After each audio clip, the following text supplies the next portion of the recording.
একজন প্রশ্ন করেছেন কোন ধরনের পোশাক পরে নামাজ পড়লে নামাজ হবে না। যেই পোশাক পরলে শরীর দেখা যায় ওই পোশাক পরলে মহিলাদের নামাজ হবে না।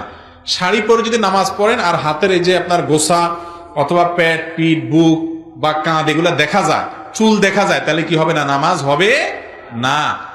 আপনি শাড়ি পরেন আর যাই পরেন, উপর দিয়ে আরেকটা ওড়না পরেন বা যাই পরেন, মাথা থেকে পা পর্যন্ত শুধু মুখমণ্ডল, দুই হাতের কবজি ছাড়া আর পায়ের পাতা ছাড়া, নিচের অংশ ছাড়া সব কি করবেন? ঢাকতে হবে। এমনকি চুলো হালকা একটু দেখা গেছে এক সেকেন্ডের জন্য ভিন্ন কথা, হয়তো সরে গেছে, সাথে সরা দিলেন, কিন্তু পুরো নামাজ জুড়ে আপনার এই হাতের এই যে অংশগুলো এগুলো যদি খোলা থাকে নামাজ হবে না। আমাদের অনেক মা বোনরা আছে বিশেষ করে গ্রামে এখনো ওই শুধু শাড়ি পরে এমন ভাবে নামাজ পড়ে যে তার শরীরের বিভিন্ন অংশ দেখা যায়। মহিলার নামাজের জন্য সতর হলো পুরো শরীর তাকে ঢাকতে হবে। কথা বুঝাতে পারছি? পুরুষরা মহিলাদেরকে শিখাই দিবেন। এবং আজকাল নামাজের ওড়না পাওয়া যায়, এক ওড়নায় শুধু মুখটা খোলা থাকবে, একদম পুরোটা ঢেকে যাবে। নামাজ শেষ আবার ওড়নাটা করে রেখে দেন, খুব ইজি হয়ে গেছে আলহামদুলিল্লাহ।